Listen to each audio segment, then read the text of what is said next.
with Once Upon a Time, ours in this case starts with a big bad wolf. His cave is just over to the left. Just across from his cave are the homes of the three little pigs, one made of straw, one made of sticks, and one made of 100% wolf-proof bricks.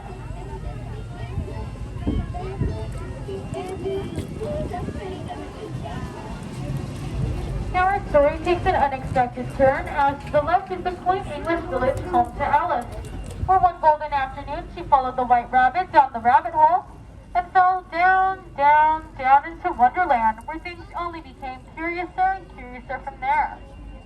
Now Storybook Land is full of fantastic places like London Park, where Peter Pan and the Darling Children first flew to Neverland.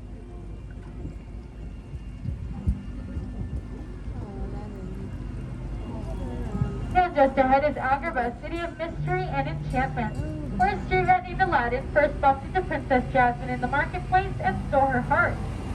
Though the two were from very different worlds, through the power of love and the help of a genie, they were married and now live in the Sultan's palace.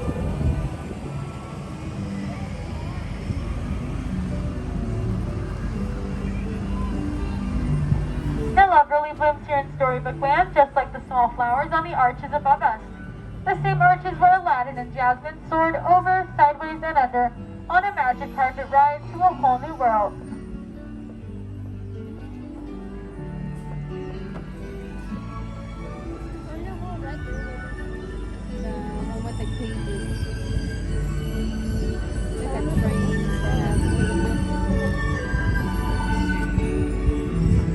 And like all stories have love and light, they have their dark places as well. Just ahead is the Cave of Wonder, home of the magic lamp. Legend has it whoever rubs the lamp will be granted 3 wishes. Let's make a wish and see if it'll come true.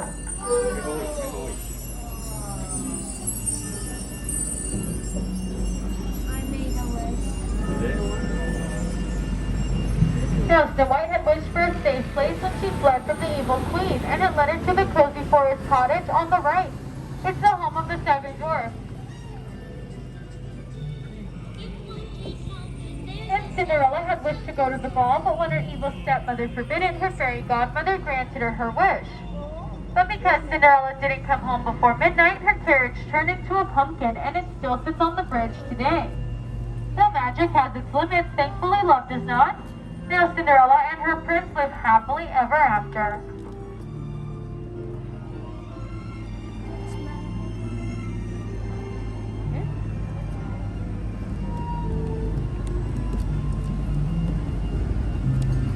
Now if you look over to your left, you'll see the big Patchwork Quilt, inspired by the 1933 Silly Symphony cartoon Lullaby Land.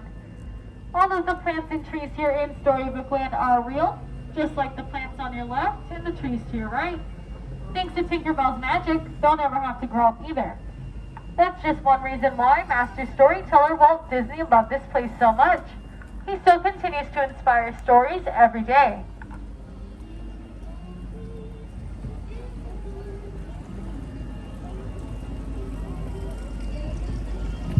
He inspired stories like The Wind in the Willows. Coming up to our left is Toad Hall, home to J. Thaddeus Toad. Unfortunately, Mr. Toad isn't home right now, for he's off on a wild ride to nowhere in particular. And just across from Toad Hall is Arendelle, home to Anna and Elsa. If you look straight ahead, you'll catch a glimpse of the majestic Matterhorn Mountain. Right below it is the Alpine Village, home to Geppetto, where one night he wished upon a star for his puppet to become a real boy. And when Pinocchio saved him from the belly of Monstro, the Blue Fairy granted him his wish.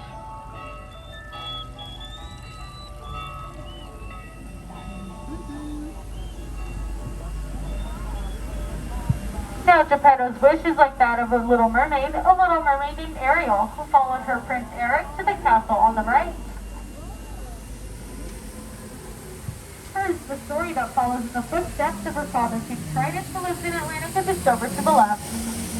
So that is the last piece of Storybook Land magic. We hope you enjoyed the trip around the canal. For your safety, I do ask that you please remain seated and please keep those hands, arms, and fingers inside.